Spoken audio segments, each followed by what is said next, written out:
Coming to you from UBN Studios in Burbank, California. You're listening to the Unsugar-Coated Podcast with your hosts, Aalia and Alexandra Checa. Hello, everybody. How are you doing today? How are you doing, Alex? I am doing good, Aalia. I really want to talk to you about something. Yeah, let's do it. Let's not even waste any time with foreplay, shall we? Let's just get in it. No time, because I really want to know. So I went to Miami maybe 1 month ago, and I realized that they have a nudist beach. Right.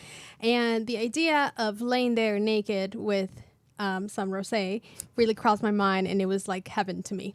Unfortunately, I didn't have enough time to go there, but I was wondering, have you ever been to a place like that?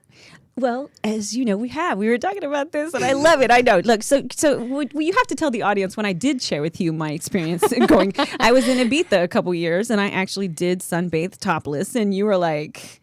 Yeah, she said, so we're in the car, and I was like, I really want to go to Nudist Beach. And she's like, oh, I've been to Ibiza, and like I've lay there with my boobs out. And I'm like, Aalia, right? I cannot see you do that. Yeah, I know. To so many people who will listen to this, they'll be like, oh my goodness. But please, listen. So here's the thing. I went on a journey. First of all, yeah, you were so surprised because I am the woman who says, and I admit, I mean, if you go on my Instagram, I love being sexy, but I don't post overtly sexy pictures on there, especially with skin. Like you won't see a picture of me in a bathing suit publicly, but privately, as I've grown older, I've wanted to be comfortable in my own skin. I mean, look, for anyone who's listened to up to this point, I've shared a lot of stuff that's gone in my life. I've been a victim of, sexual assault and sexual abuse. And I spoke very from an understanding position of like something about when you just own what happens with your body and nobody else can, say anything or make you feel a certain way about it. It's very empowering. So I was in Ibiza, and you also have to understand this was after my divorce. This was after abuse. This was after like just a lot of stuff. And being in Ibiza was one of my bucket list stuff. Not for the partying, but because who doesn't want to go to a beautiful freaking island in the Mediterranean? Like, hello, and hear good club music. Like, I mean, I'm a house head. So this was like, ooh, cool. Yeah. But I'm out there. And I was like, and I was with my husband, okay? And in Europe is a very different place. Like culturally, like I was telling you, I was in Barcelona one time, and I'm just walking, and you're just walking, and there's two girls sitting with two guys. They're just having a conversation. They look like they were talking about sports, but the two girls were topless. Yeah. Because this is just, and men too. Men. I've seen a lot of hanging cojones in Barcelona. It's Well, can you tell us what that means for the people that don't know what that means? Balls. Balls. That means balls. And a lot of hanging balls. Something about a man bending over on a beach in Barcelona that I was like, okay, I could have really saved that one. But I've watched people's reactions in America about topless. Yeah. And it's very different. Like I was in France one time, and I think going over to Europe has made me like be exposed to it in this way. Yeah. So I remember I was at one of the hotels. Some of the hotels won't let you because of their personal rules. And I was in Saint-Tropez, and I was at the top of this, on the pool, on the roof, and I asked the waiter guy, I'm like, I don't see anybody else with their top off. Is it okay to have your top off? And he's like, but of course, madame, this is France. And I was like, okay. Well, in that case, sure. No, I'm kidding. But there is something so liberating. And it was funny because it's not like I didn't see guys looking at me with my top off. I just felt I didn't care. Yeah. And it is just skin. Men walk around with, now I'm not advocating for women to start taking their clothes off. And I know people will think this is such a feminist thing. It's not about feminism. Yeah. I'm all about a woman's right to choose what she wants to do with her body. And if that makes me a feminist, then I understand people want to put me in that category. But truth be told, again, I've shared, I'm a very conservative and modest person. So I'm not typically the chick you would find with your like hoo-hoo and tatas hanging out. I'm the kind of chick that you'll find doing that. Let's be honest. I'm like, I don't need a shirt. and no, you don't need a shirt. I don't need a shirt. And and I mean, look, I'm not gonna lie, I get it. I'm almost 45 years old, but I mean, it took me a long time to be comfortable with my body as a person with body dysmorphia, eating disorders, cancer, all these things that people have taken away and whittled away at my self-image. And yet people want to criticize you for thinking like, I just want to be able to be out and kind of hang. And look, tan lines suck. Tan lines suck. I'm gonna like people will tell me for the number one reason I do want to not have my top on, or even if I'm at home, I want to sunbathe naked. The same reason you do it in a tanning bed, because most people don't like the tan lines, right? Yes, I like tan lines, but I know a lot of people that don't. However, I've told you this so many times. It's weird how many times we talk about Aalia's boobs in our text. Because I'm like, Aalia, like I'm the biggest lover and admirer, and just I'm in love with her boobs because they're naturally like amazing. People are paying like 10 grand for boobs out there, and she just got them for free. Well, and I'm trying to get a reduction. I had a reduction when I was 25. I do not approve. And you know what? It's funny that you say that, and I am going to take it one step further. What people don't realize is, for a long time, being a big chested chick. A big chested chick. Say that 3 times. Big chested chick. I have felt, I've had women not like me. I've had people feel that, like, if I wear something, because we were talking about that, if I wear it too tight, it looks like I'm trying to be all about my boobs. Do you know how much shade I get for that? Do you know how many times I've gone somewhere with my husband, and then a woman will like steer her husband away or something, and it's like, yo, I'm really not trying to offend you. But having big boobs is like a blessing and a curse for a lot of people who think that don't have them. Like, oh, that's awesome, and for the people who do, you're like, man, you don't understand. The struggle is real on how people will treat you. I had, back in the day, I had a lot of men who would be like, oh, you look great. And they're looking right at my chest. I'm like, that's cool. But my eyes, guys, they're up here. And, so it's like, look, truth be told. So I say to you, girl, next time you go out to Miami, so long as your fiance and probably by then husband, or, if he's like okay with it, and that's what I love about my husband now. I'm not going to lie. My ex-husband, he would have had a freaking heart attack. I was not allowed to go outside barely within a freaking tank top. It was my choice. No, really, because you're not allowed to share your shoulders, and we didn't want our fellow Muslim friends, and because he saw it as a reflection of him. He said, if somebody sees you dressing like that, they're gonna say, oh, what kind of a husband are you to let your wife? It's a reflection, right? I get it. I'm from a conservative background. However, I get it that while he was out there screwing around on me and I was being a good wife, we're gonna call that hypocrisy. And I learned to realize that I'm gonna live for myself. And my husband now, he's so confident that he is not, he trusts me, and he's confident, and he allows me to be confident and explore myself. And I think there's something with confident men that like enjoy when, their wives look like you, and they go out there naked. They're like, yep, that's my wife. So you can look, but you cannot touch. Right. Well, and then there's some guys out there that are like, well, you can touch. No, I'm kidding. No. But we're not getting into that conversation. That's a whole different conversation. Anyways, so to join us today on this conversation, we're so lucky. We love it. You know what I love about our podcast? And if you guys haven't figured this out, we love bringing both men and women. And so we've got an amazing man in the studio today with us, and I can't wait to introduce you guys to him. Editor-in-chief for the Bossmann Magazine, Johnny Elizalde, has had his work featured on magazine covers from the U.S. to across the pond in the U.K. Working tirelessly to put out stories that make a difference in communities, he represents diversity in media and the publication space. Focusing on positivity and inspirational content from men and women, he manages talent and teams to present the Boss Man as a state of mind movement, and we are so happy to have him here today about his passion to break the chains of negativity. Everybody, please welcome Johnny Elizalde. Thank you, sir. Oh, thank you. Thank you. Great to have you in front of the camera. Yes. I'm excited. I'm humbled, and I can't wait to talk to you guys. Well, you're also a board advisory member for Unsugar-Coated Media. Correct. And you were part of EmpowerCon. I have to brag up. I know a lot of people, like we had, I love you because when I had reached out to a former colleague, another friend, you ended up responding saying, hey, that person's not working with us anymore, but I would love to support your vision. I'd love to be there. And you guys actually provided all the production services for EmpowerCon voluntarily. And so you don't just you don't just talk the talk, you walk the walk. And I want to hear about what has brought you to this place in life with business. You've got all this experience. You've been this amazing photographer. What's made you get into this movement right here? I think my mistakes in life really have pushed me out there to tell my story and also help other people. There's a lot of stuff that people ask me all the time. Hey, how do you know so much? Why do you know so much?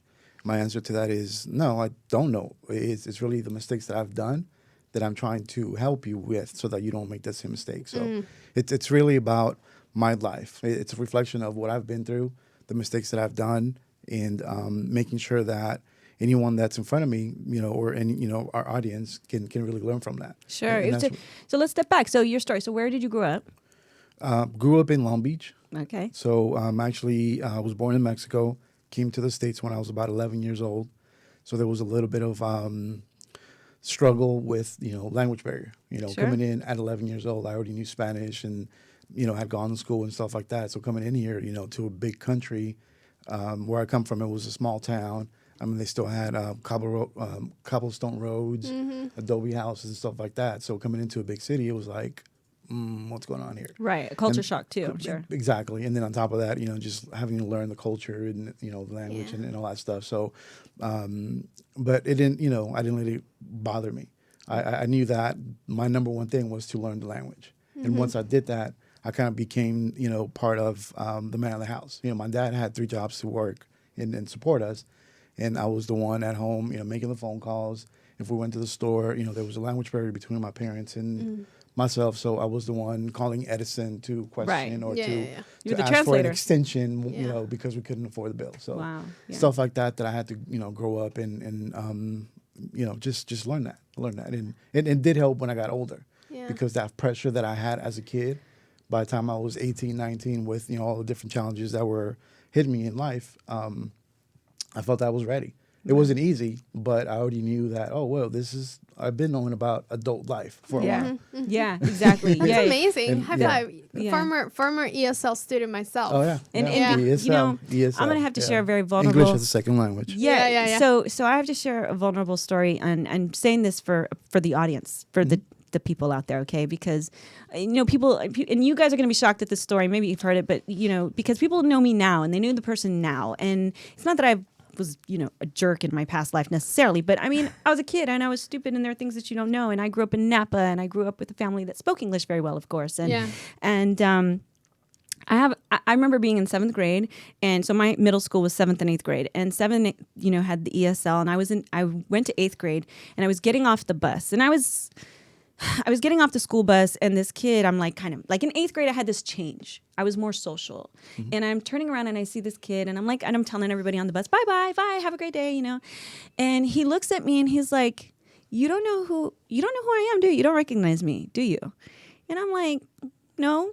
And he goes, and this is going to sound really bad, guys, he was like, you don't remember me, but I was in the ESL class last year. You used to make fun of me and call me names. And the reason I share that story without getting choked up for the audience and not trying to make this about me, but genuinely, I want people to know that it's okay to admit that when you've been an asshole in your past. Because to me, that moment, and while I'll tell it as vulnerable as it is because I realized how mean I was to somebody. And when you share your story and when you share about the obstacles that you're actually facing coming to this country, I actually feel like a bigger jerk. I feel like, how dare I look at somebody else and think less of them because they didn't speak English as well.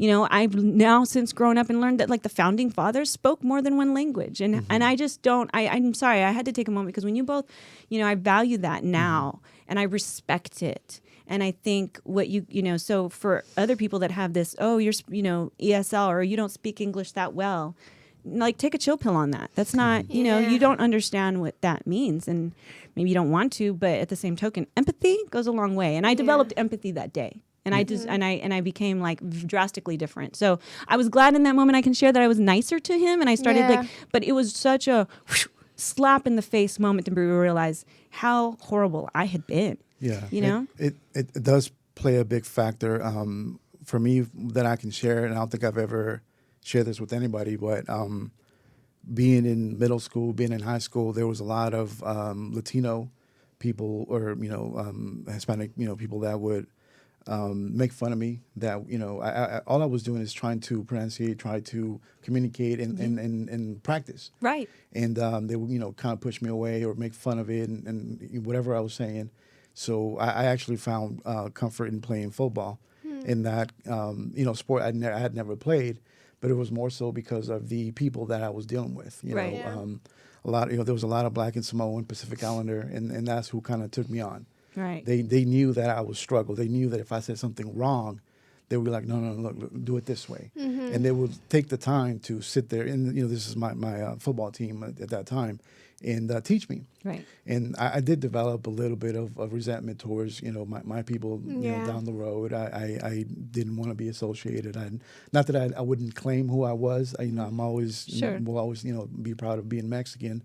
But it was something that I didn't know I was going through. Right. It was such a big impact on my, just the way I was processing information and didn't know how to actually. Right. Lack of, understanding was, pretty bad. Right. I would say. So from there, graduating high school, I kind of had the people that in mind who I would, have to hang out with because they don't like me. They don't want to talk to me. Yeah. Right. It was Now, pretty bad. So now, I mean, and I know, and I that's a part of a conversation I didn't actually expect, but I think that it is like so much respect to, and I think now as a mom and all of those, like I just look back and I'm like, oh my God, Okay, so now you've got this amazing Bossmann Magazine, 2 N's, ladies and gentlemen, by the way. But you focus on, definitely, you have women as well, but you definitely focus on men. What I love about your journey, and I'll have you talk on it, but you definitely work with a lot of athletes and musicians, and you talk about that. You try to draw that story out, which you just shared. Is that kind of one of the reasons why? Because like guys have a bigger story. Yeah, the when I look at the questions or the topics that I want to go into with our talent, I make it very clear that I want them to be vulnerable. I want them to not talk about. I don't want to know about Hollywood. I don't want to know how many millions you made last year, even though it's kind of fun to hear. Right. But like, can you kick me down some? Right. I got to check it into savings. But our questions are more about what are your superpowers? Tell me about your darkest moment in life. Right. Not just to talk about it, but how did you overcome it? Because you're here today. Exactly. Right. Who inspires you? How do you give back to the community? Like those are the questions that we're asking more so than, and we do go at the end of the interview, ask about the projects and what's next for them. But it's really about the person itself, and I focus on anything that has substance, anything that someone's going to learn from, and keep the movement going. Yeah. I gotta ask. You said the people that you're interviewing, the men especially, when you ask them to be vulnerable, do you feel a little bit of resistance from them? No. They, I've had people cry.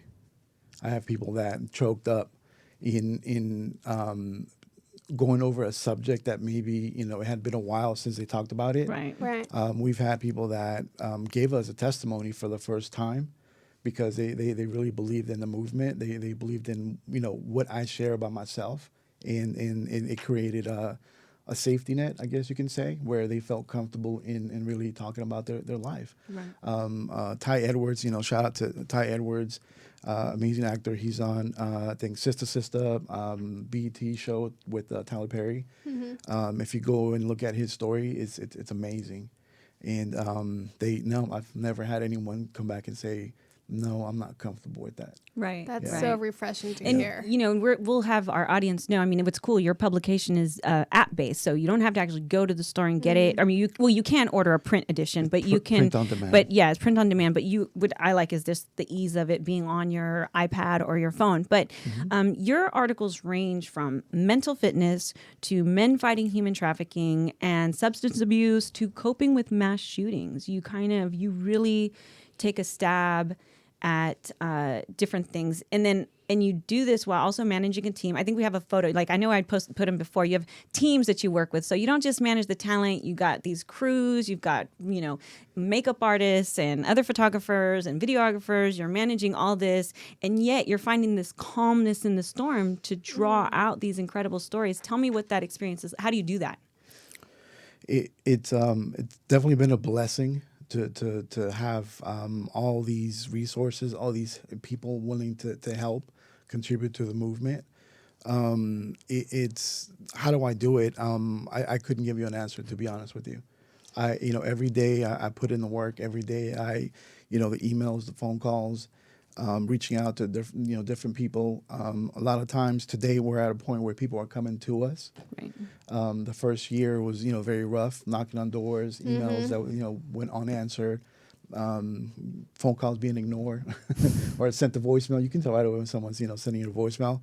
And, you fast forward to today, we get lots of email with people, celebrities and I don't want to say normal people that are willing to share the story because they know it's going to make a difference. And that's what we were about. I'm not looking for 1 million followers every time on social media.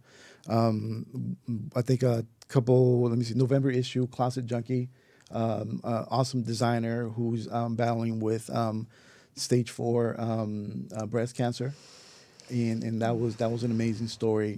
Taylor King, one of our journalists, did the story on her, and it really brought a lot of people, to us asking, how do they reach out to her and how can they help? That's amazing. And that's really what it's about. And it's not just being a celebrity or having all this power. The power of us telling a story to me is worth a whole lot more. Yeah, and when you speak to the movement is that the breaking the chains of negativity? What exactly, when you say the movement, what is the movement? Good question. So you mentioned we touch on mental health. We touch on sometimes civil rights. We touch on a number of different things that are out there. To me, breaking the chains is really understanding where you're at in life to be able to overcome the obstacles that you might not know are there. Sure. As a society, I believe we're very broken. Not to put it in a bad light or a bad way, but there's a lot of trauma that people go through. We all go through from being a kid in your childhood, teenage years into being an adult. Things that happen to us that we kind of just brush under the rug and we don't do anything about it. Right. And what that does, it creates issues with the relationships down the road. Absolutely. Right. So now you don't know how to act, how to be in a relationship. You don't know how to love someone. You don't know how to love yourself. And now you're, in a relationship with married, kids, whatever the case might be. And it's not going to work. Right. And you never address those issues. And I feel it's very important because you're talking to men. Yes. I mean, I know everything that we talk about can easily, because I even have, like reasons men will fail. Well, technically anyone, but I mean, really you are speaking to the men. I think, I've felt as long as I've known you, it's like you're calling the men, to me, your movement is calling the men to be bigger, to be better. Not like in some celebrity capacity, but just be better than we've seen recently. Like there's more divorces. There's people, there's men, there's so many children growing up without their fathers. Yeah. You're from Long Beach. I mean, how many people do you know that grew up without a father because of incarceration or because of gang violence or just being off in the military too? I mean, or just a working father, right? Working fathers, you have a lot of working fathers who they think I'm doing my job, I'm putting food on the table, I'm going to work and busting my butt every single day. What do you mean you need more from me? But our kids need mentorship. Yeah. Correct. I can tell you when I was, and again, I'm sharing this for the first time, 16 years old, I think I was, maybe 15. And I was involved, and it wasn't a relationship. It was an older woman, probably in her 30s, who we ended up messing around, per se. But later on in life, I understood that it was abuse. Right. It was abuse, right?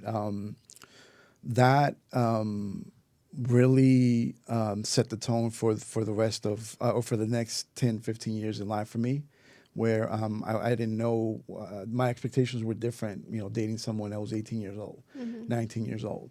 I didn't know how to be in a relationship because of what had happened. Right. And when you tell that to other people, I had sex, at 16 with a 30-year-old, or whatever the case it was, it sounds cool. Right. Yeah. But when you switch that around, and now it's a girl at 16, it's rape.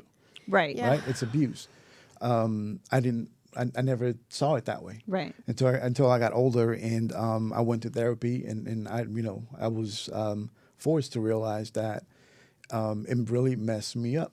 Right. On so many levels in knowing or understanding how to deal with women after that. And not just women in a sense, like in a relationship, but living, dealing with people in general. Right. It was trauma. It was trauma, to be honest. And had a divorce after that, and I got married, and it's been a long journey. You know, it's been a long journey today with because of that. Aside from your therapy, did you ever go to a men's group? I did. I was fortunate to be part of a church where there was like a Wednesday night men's meeting, Right. and some of them would talk about it, and that was refreshing. That was very in knowing that there's other people out there that went through the same thing. A lot of times, I do have a favorite slogan or statement that says you're not alone. And for the longest, I kept it inside because I don't know. I felt alone. I didn't want to be embarrassed. I didn't want people to judge me. My family judged me. I never told my mom or anyone else. So whoever's gonna watch this will see it. My wife, I did. She knows actually. Yes. I share with her. But outside of that, for the people that don't know what a men's group is, usually a place for deep masculine healing, and men groups are so important because many men get their emotional sustenance and kind of a distorted kind of initiation into manhood from the women in their lives rather than from their fathers or other nurturing men. And I think that maybe you can help me answer this question. What is the interaction with when a man is being vulnerable with another man? I'm not talking about sports. I'm talking about failure, talking about shame, talking about all these things. It really, so that's an interesting question because it really comes down to the culture that you've been exposed to, how you've been programmed to think, right? Depending on who you're asking, it's a sign of weakness. Right. Growing up with my dad, not that he or even that I even know if he will be open to me coming with an issue like that. But it wasn't anything that we talked about. We don't talk about our feelings. Right. We don't, men don't cry. We tough it out. We, push through it and we move forward. Right. So, so it really depends, right, on that. And there's other cultures that are a little more open to it, where, that's welcome. Like we want you to open up and say everything that's inside of you, and then we can break it down, and then from there start the healing process. Because it's not just about you bringing it up, you saying or confessing to people that you've had some trauma or issues. It's also healing from it. Right. That's the biggest thing that I tell people.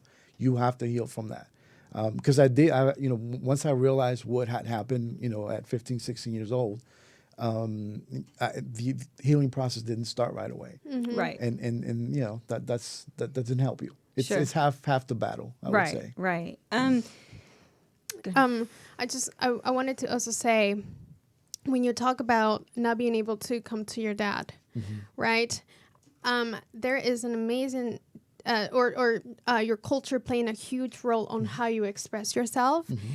There is this amazing TED Talk with actor Dustin Balboni. He was on Jane the Virgin, and he shared a picture of him and his wife kissing, and a girl tagged her boyfriend to the picture, and the guy said, "Stop tagging me on gay shit."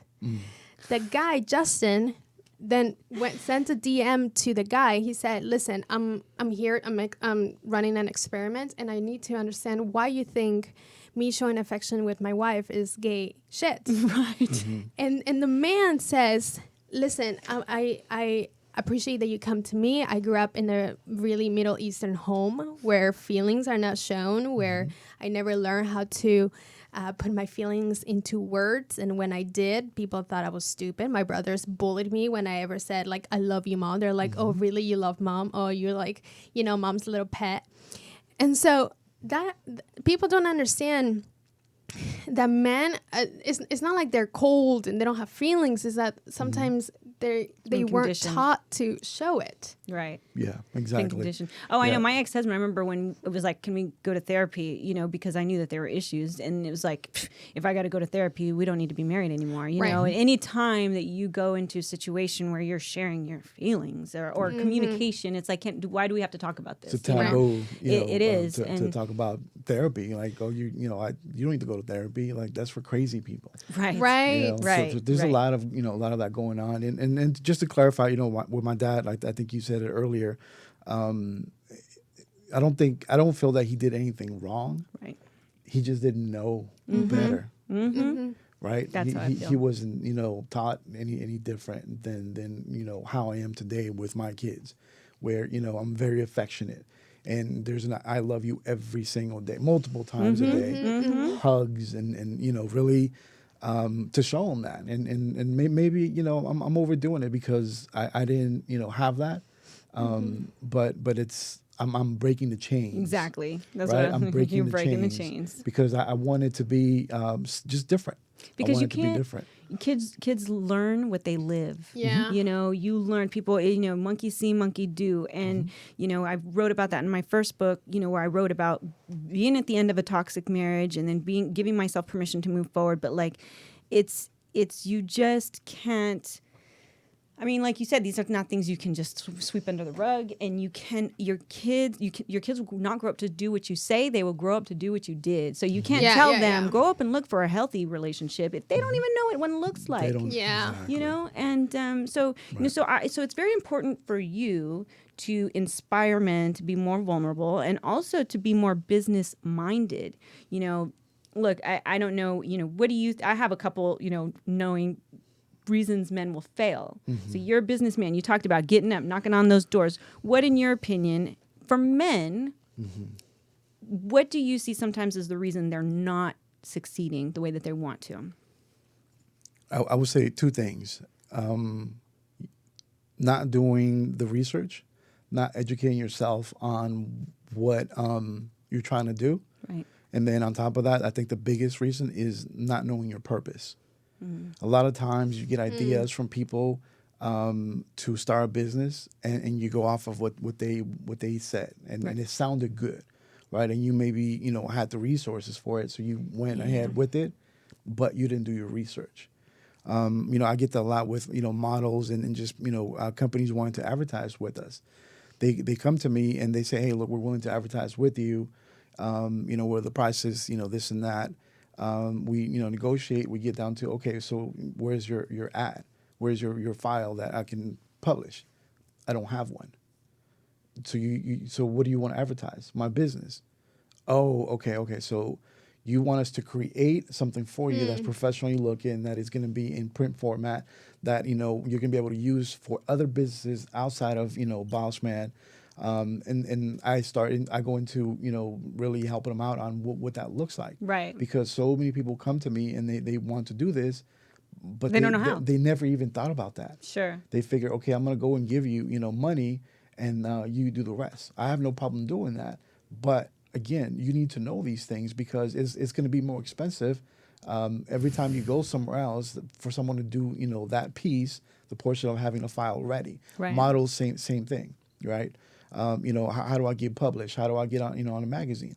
Where's your comp card? What can you show me your work? Can you show me your EPK, electronic press kit? What is that, right? So there's a lot of people that are not ready, and there's a lot of people that don't know their purpose. And I think for me, it took a while, but this is where I'm at today. I found my purpose, and that's to educate, to help people in every single possible way that I can.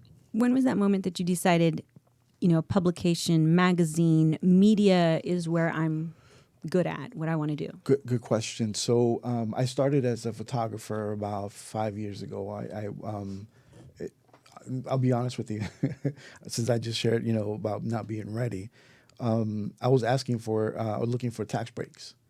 So my buddy said, you should go open up a business because You get the tax break. exactly for what I 3 was thinking. years, and you can report any losses, that were done. So not knowing that, I just went and did it, right? And there was an opportunity for me to do photography, and I had the equipment, but I wasn't a photographer. So what did I do? I went on YouTube and I locked myself in a room for about a month straight. And I learned every tutorial at that time that was available. And that really gave me the foundation of to know equipment, to know lighting, to know, what's good, what's bad. And then, I started from there. It was a magazine called Designer Original. Yvonne Coleman, owned it at that time. She owned actually Bossman and Designer Original, but the focus was on Designer Original being more of a fashion magazine, where Bossman was kind of in the back burner. Right. She wasn't really doing much with it. Fast forward, and she's getting ready to retire. So she's like, "It's time for you to take over." And I was like, "What?" By then I was already like director of photography or something. And I was like, "Well, I don't know that I can handle 2 magazines."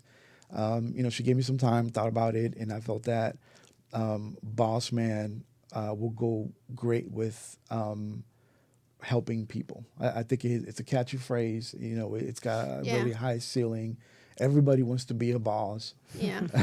Men and women. And she retired, and I just took over about 3 years ago. And then the first 6 months, it was following the men's lifestyle trend and all that. And until one day I was like, you know what? This is not working out. I'm not happy. I'm not here to showcase fashion. I'm not here to talk about beer and how you can make it smoother and clean it. No. That's just not. It's not going to work. Right. And I considered shutting it down at that point. And until something just came onto me and said, look, you got to keep going, but change the purpose. Your purpose is going to be to help people, and that's exactly what I did. And like I said, it opened up a lot of doors to where it's at today, and a lot of people believe in it. Right. I get so many people wanting to be part of it, and just for no reason. And it's humbling. Well, no, the reason is that you're doing something positive, and they see that you're attracting that. So, it's such a. It's funny because when I think about it, there's the financial reason why men, will fail. While a lot of men, they'll just say, I want to start a gig or I want to start this, and then they'll quit their job. Right. You got to keep working that job and then do the other one on the side, and then and then save the money, and then when you're able to switch over, then that's one thing. But lack of mentorship and guidance to me is a really also big reason why men will fail. Like you said, do your research, but then also go find men who are doing something similar and learn what they did, so that if you can directly or like you said, I think that has to do with pride. Yeah, exactly. Which is why, by the way, that's number 3 of why they fail. When I had the Metro PCS, I had, sometimes we'd have to send somebody out on the corner and flip the sign, right? Yeah. And nobody wants to be the sign turner. But I'm so grateful for young people that were like, you know what, though, at the same token, I'll do anything to do what I need to do to get from A to I will flip the freaking sign if that's what I have to do my job and keep a job. And, it's like but then you had one. No, I literally did have some. I had one particular employee that was like, I will not. No. You will have to fire me. I will not go turn the sign. And I'm like, There's a certain there's a way of thinking that I don't necessarily agree with people that grind every day. They put in their time, but they claim to be self-made, right? So I can tell you, nobody is going to be self-made. Bossman is not me. I did not build Bossman.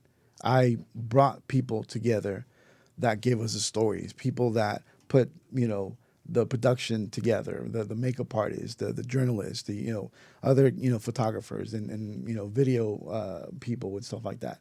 This hasn't, and it's not about me. I've brought my example to the table. I'm open, vulnerable to it, and other people learn from that, and it opens them up. Yeah. So it's really not you're going to need help. When you look at Bill Gates, when you look at Warren Buffett, when you read their books, they needed help, and they've gone on record, right, to say they would have not been able to do it themselves, by themselves. At some point, they hit a brick wall, and help came in. Right. So it's this whole self-made. It doesn't exist. But anyone that's successful always had help. Yeah. Oh, yeah. Absolutely. I mean, I always say, even with my ex-husband, I give credit. We both built a multi-million-dollar company together. It was both of our knowledge and effort and work and hustle and grind. But, and when you have a business, you need people that complement, certain aspects. But, so many men will simply, they'll give up because of their pride or self-doubt or not understanding the process, and especially pride. So I love that you really, you're not only telling people to go read read things or learn, but you've created something that people can learn and gain an understanding of that process from. So I want to ask you really quick, because we're almost out of time, but I do want to ask on this. You represent the Latinx community. So now you are, you're an immigrant. Who came to this country. Well, now you're an American citizen. You are an American. You're multicultural, and we see a lot of people still fighting for. You had posted, actually, I think on your LinkedIn, the LA Times article about Latinx leaders and the Mayor Garcetti providing, or pushing along where in Hollywood, quote unquote, more Latin actors are getting cast. How does it feel for you to be in the media space, to be Latin, to be someone who's come to this country and who's doing things, you're helping other people, you're creating job opportunities, you're creating inspiration, motivation, all of that. How does it feel when you read that your community is still having to push for that, like acceptance? It's challenging. I think that when I look at Latinx, I'm excited because I think it's a group or it's a generation that's growing up with knowledge. It's a generation that now has the understanding of what it takes to be successful. And now we're starting to knock on doors and say, hey, look, it went from, hey, can you let me in, to you're not going to keep us out. Oof, I like that. Right? I like that. And so it's exciting times to see that. And I think it's, we still have some way to go. I think it'll be, a few more years before it really truly makes an impact on what this generation is doing. But it's trending in the right direction. Sure. Because now the attitude, is different. The mentality is different. And we believe in ourselves. Where in the past that wasn't really the case. Yeah. Because we didn't know better. Oh, well, I mean, if you Absolutely. read, there's a documentary in like LA. My great grandfather, my family goes back to LA to the late 1800s, early 1900s. And I was watching a documentary. My grandfather grew up in LA, and I was really tripping out on the 50s when Latin people, you looked down when you walked on the street past a white person, you put your eyes down. It was very interesting to me that there are times when it was very difficult. They would drag kids out of movie theaters wearing zoot suits and all kinds of horrible history that we have. Yeah, that was in the 40s. Times. Yeah, the 40s. Yeah. Well, yeah, exactly, 44. It was right during the World War II. You're right. Sorry, I said the wrong decade. No worries. But, what I would like to see, can I just tell you, I would like to see more, because when you look up Latin actors that most people think, because it's funny how the Hollywood or media or whatever, you don't want to give them their credit, but yet you want to have them, because we all know that their success with Salma Hayek, Penelope Cruz, Jennifer Lopez, Shakira, you have all these successful stories. But I feel like when it comes to the men, okay, there's Antonio Banderas, and then there's a couple other names that I know I could say, but most people would be like, okay, I don't know who that is. Right? Do you agree with me? So what are they? Are they just using the Latin women because they're beautiful, voluptuous, or do you kind of know where I'm going with that? How do you feel about that? I think there's still a certain level of respect that needs to be given to other actresses, outside of the U.S. There's, Mexico is a breeding ground for a lot of actresses that come from other countries. It's a stepping stone from Colombia, from South America, that go into it because of the production companies that are there.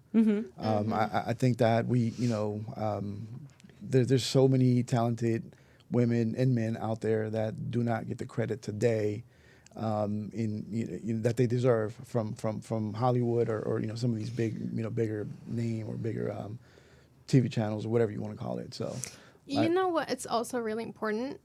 We have to start changing the roles that we're giving. We are being given.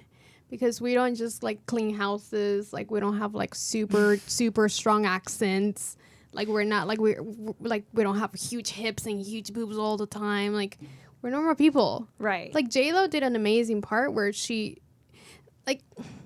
doesn't play the roles that Latina women are known to play. She's an actual actress. She can play many characters. Sure. But she started off, and was it American Me? Which was the one when she played one of her very first, she was an immigrant mother, I believe. I thought that was her. As far as I can remember, what she started was she was a dancer for In Living Color. Well, no, I know, but I'm talking about acting. For movies. For feature film. I want to say that she was, now I'm going to have to go. No, she did. I mean, she did The Maid in Manhattan. She did. Well, I'm talking way before that, Way though. before. Well, I'm talking. I don't think I had was those alive. roles. Yeah, Aalia. Oh, she said she wasn't alive, girl. I'm Well, gonna I say- only know like 2000 J-Lo.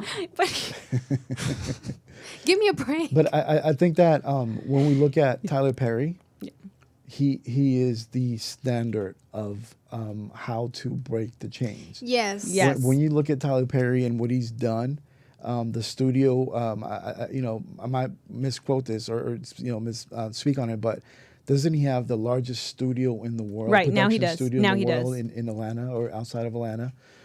He's doing his own thing, and really it started through Medea. The Medea franchise gave him a lot of power, a lot of people that believed in him that would always support the movies that were coming out, and he got clowned a lot. Right. You know, even dressing up as a woman, like even- who wanted yeah, to? there's a lot of opinions within every community, the Black community, the Hispanic community, a man playing as a woman. Even Christians, like that doesn't happen. Like he's the devil. Like he was called so many different things. And you look at it, you look at what he's doing today in having the biggest studio in the world. That is he's a boss man. Right, Yeah. right, exactly, He's the boss exactly. Tyler Perry, one day, One day manifesting right soon. now, you will be on Boss Man. It's waiting for happening. you. By the way, It's that waiting. was My Family, 1995. Jennifer Lopez. So you're right, you weren't born yet. I'm just Well, kidding. 1 month in 1995.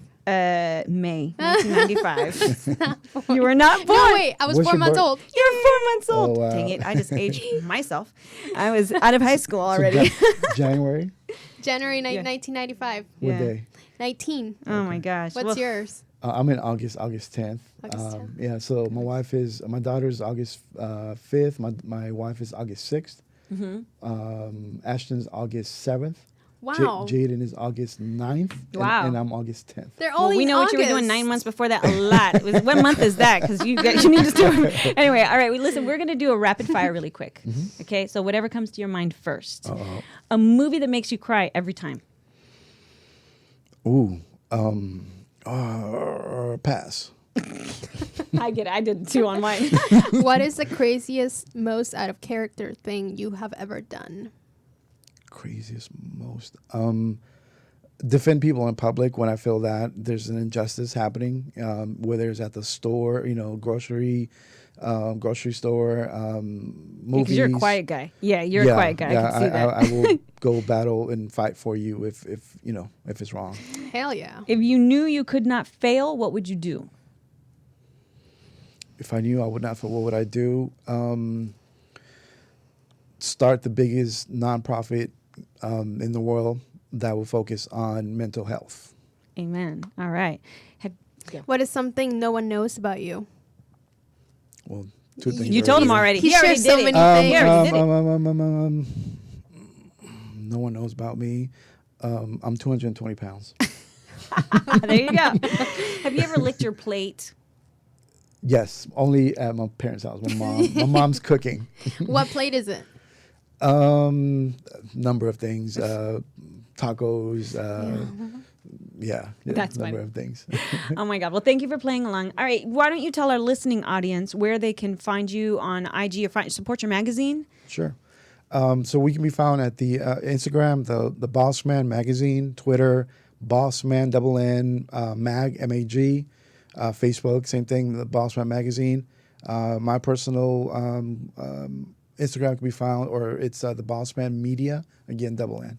Yeah. So, okay. And then, well, I'm really thankful that you came in and had this incredible conversation. You were very raw and Yes. authentic and Thank real. you. And like, that's why, I'm glad to know good people like you say. I mean, if Unsugarcoated Media and what it's doing, it could not happen without the support of people like yourself. And I just, I thank you for that. So thanks for taking time out of your schedule. No problem. I'm proud of being part of this movement. And it was literally by mistake that we met. Yeah. Amazing. No, but nothing's by mistake. Well, Well, seemed by I mistake, knew it but was yeah. meant to be at that point, but that's how it started. I know. It's I'm here. I know. You know. He's like, I'm on it. I'm just, you know what, audience, please be sure to subscribe, share, rate, and comment. If you got questions for us, you want to share a story, you know, maybe what you've heard today has touched you in a very special way, please let us know. You can reach out to Alexandra and I on Instagram or through our website, www.unsugarcoatedmedia.com. We do answer. Yes, we do. And please rate us. Leave any reviews that you want. We love our the opinion of our listeners. Yeah, you guys matter. Look at that. Well, we love you. Have a great week, and we'll see you next time. Take care. Thanks for being unsugarcoated with us.